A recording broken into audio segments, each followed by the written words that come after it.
The station that's on your side. Breaking news.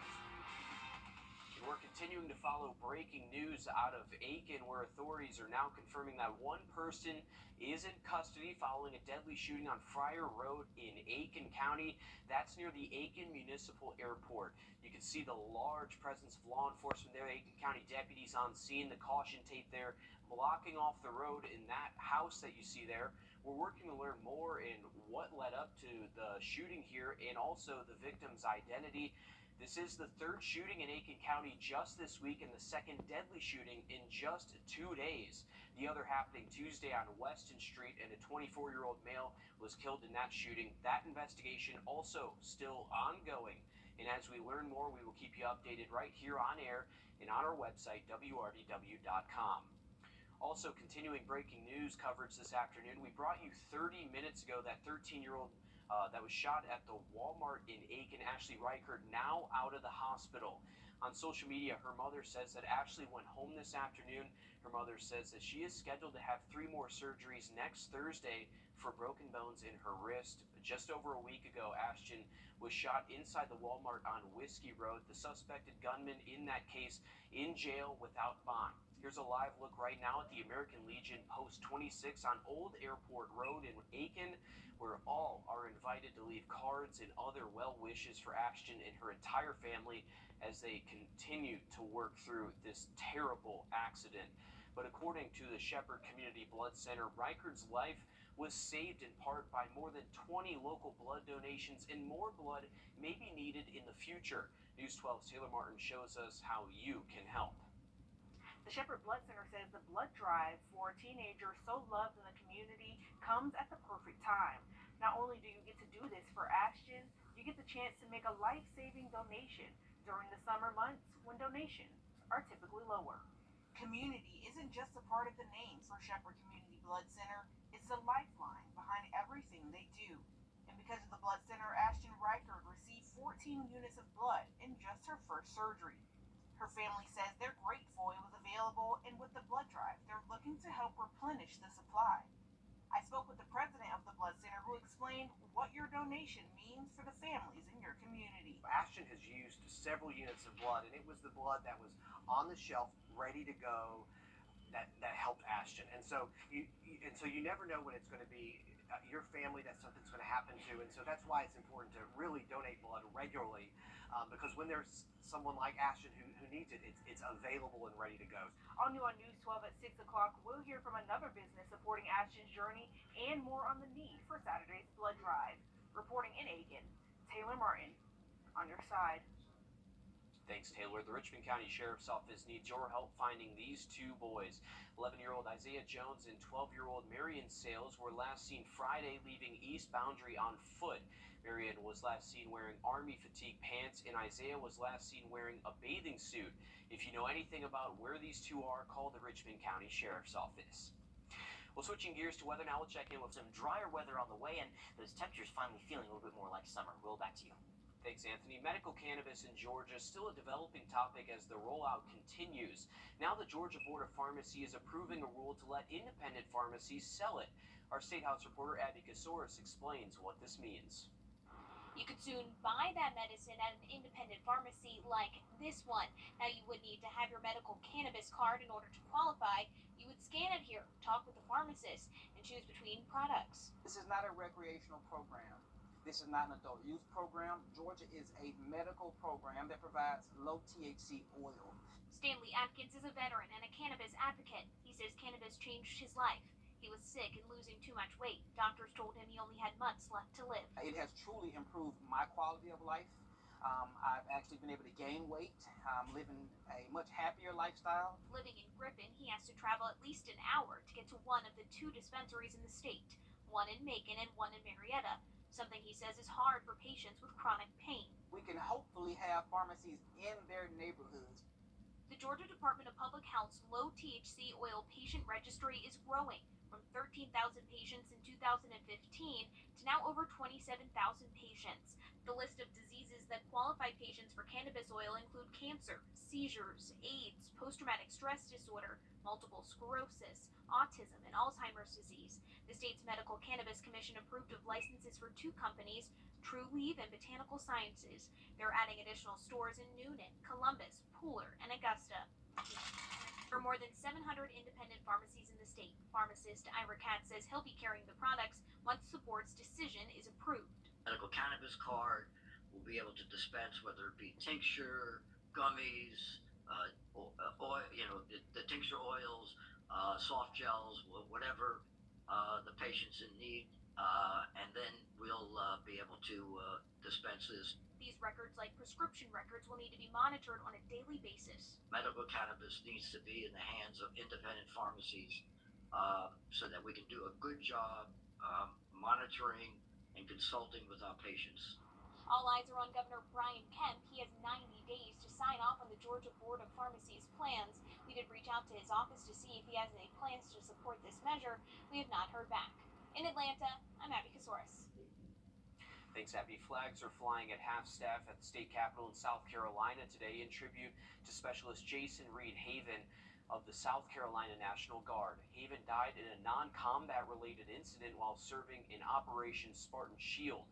Flags are flown at half-staff to honor distinguished service and supreme sacrifice. Well, maybe Thursday, but tonight is opening night for Freaky Friday.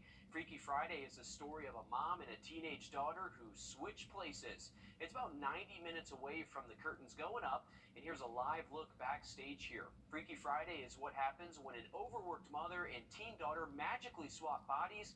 They have just one day to put things right again.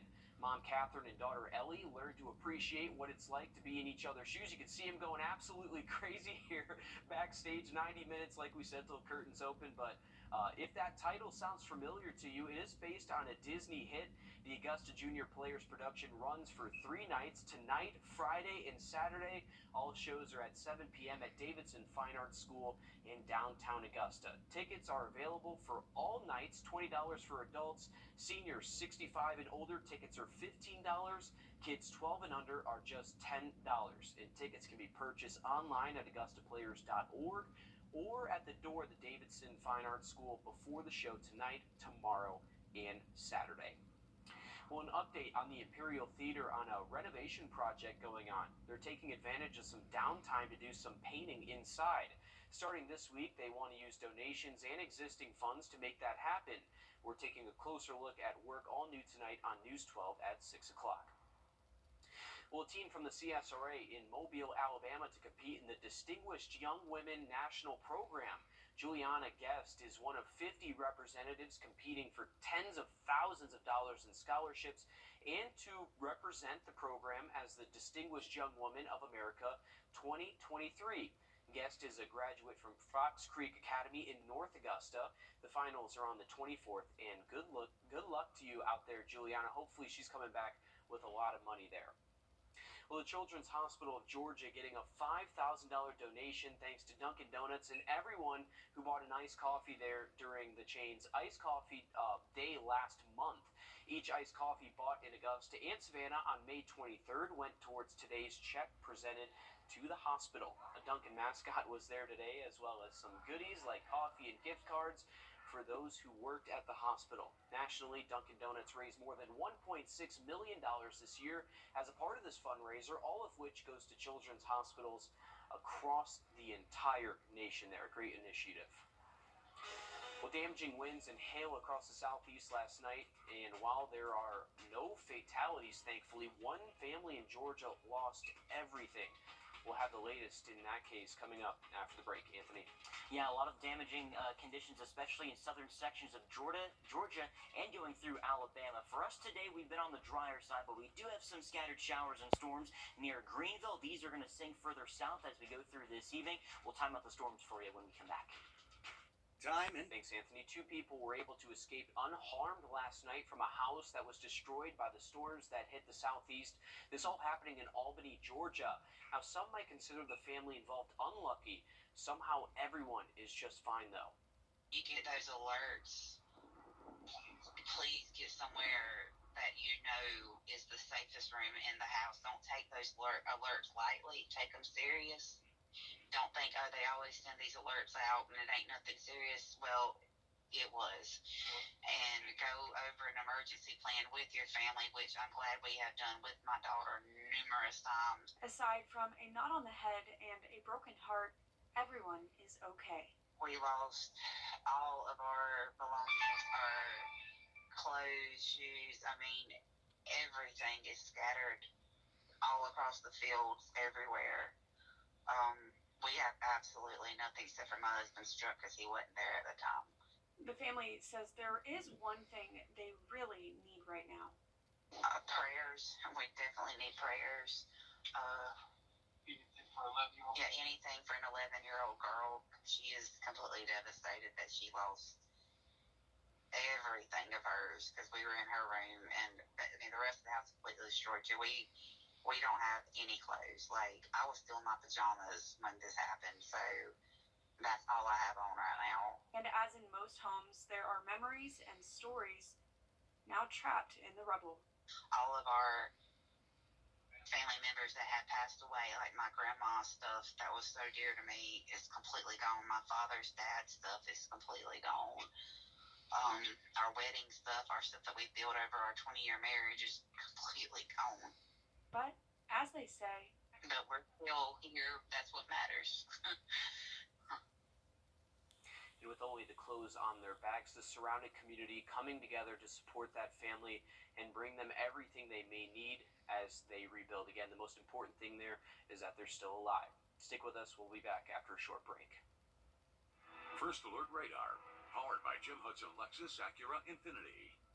I'm Chip Lewis with Augusta Medicare Specialist. The Medicare enrollment process can be overwhelming. Let us take that burden off your shoulders. We're local and we're here to help. Don't wait till you're 65 to call. Are64.com. 9999. Wherever I go, I'm always keeping an eye on the power lines. In my home of Puerto Rico, Hurricane Maria showed us what can happen with a weak and outdated power grid. So I became an electrical engineer, and now I work for Wrdw Power. We're investing in the latest secure technologies, and we're building the future of energy today. Our customers are counting on us for a modern and dependable power grid, and I'll be keeping an eye out to make sure they get it.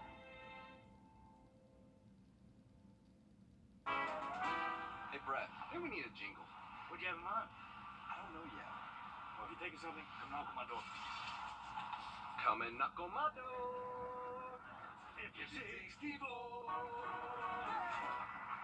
time's running out to find Dad a Father's Day gift he'll remember. Gift cards are easy, but let someone else give him one of those. Our consumer tech reporter, Jamie Tucker, has rounded up some favorite tech gifts for dads you may not have thought about. What the Tech, sponsored by Wow Internet. I wear these sunglasses at night. These are the Dusk Smart sunglasses with built-in microphones and speakers to make and take phone calls and listen to music. But here's what's really cool about them. You can change the tint. Make them dark in the sun, but at night, lighten the tint with just a tap of a button or through an app. They're polarized, so at dusk or even later, they block the glare of bright LED lights from passing cars, but still let you see enough to drive safely. Speaking of light, Dad can never have enough flashlights, and if he's still using one that requires big batteries, he would love an upgrade to a rechargeable torch. The Infinity X1 comes in two sizes. Both are brighter than the flashlight he probably has and can be focused on a small area or a wide field of view. These also have backup battery power if he forgets to plug it in. Even if he has a smart TV or streaming stick, it may need updating. The Roku Ultra belongs in the main TV room because it plays movies and shows in 4K and HDR. The remote alone may be worth the upgrade. It has Bluetooth audio so he can listen through earbuds, can change channels by voice, and if he loses that remote somewhere, all he has to say is, "Hey Roku, find my remote." And it'll beep until he pulls it out of the couch. And perhaps my favorite desktop gadget, the Google Nest Hub, a smallish screen that'll play YouTube videos, live programming from YouTube TV and Hulu, music from a streaming service, And it will act as a personal assistant to put meetings and events on his calendar and set reminders. Now, seriously, all of these gadgets way cooler than a gift card, and Dad will think of you every time he uses them. That's What the Tech. I'm Jamie Tucker. After 3 days of navigating the greens and the weather, the boys and girls champions of the 13th annual Vaughn Taylor Championship have been decided. Augusta's Tyler Newsom finished his tournament by sinking a long putt on the 9th green. Newsom shot a 73 on the final day, ending at 11 over for the event. At 12 years old, he's the youngest player in this year's field. Over on 7, after a solid approach shot putting him within range of the cup, Nathan Martin wrapped up the hole to 2-putt par. Martin finished 6 shots back of the lead at 1 over.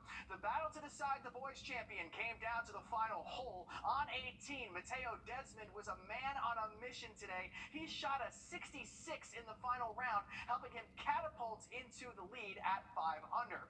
2 groups later, back on 18, Duluth, Georgia's Sahish Reddy had an opportunity to force a playoff, but his putt just has a little bit too much on it. So that means Mateo Desmond wins his first AJGA event. On the girls' side, Lucy Yuan dominated the field all week long, finishing 8 shots clear of the rest of the field at 8 under. The San Diego native put her back-to-back second-place finishes in the rearview mirror, claiming the top spot. We'll hear from both champions on News 12 at 6 o'clock. That's it for sports. We'll have one more check of your forecast after the break.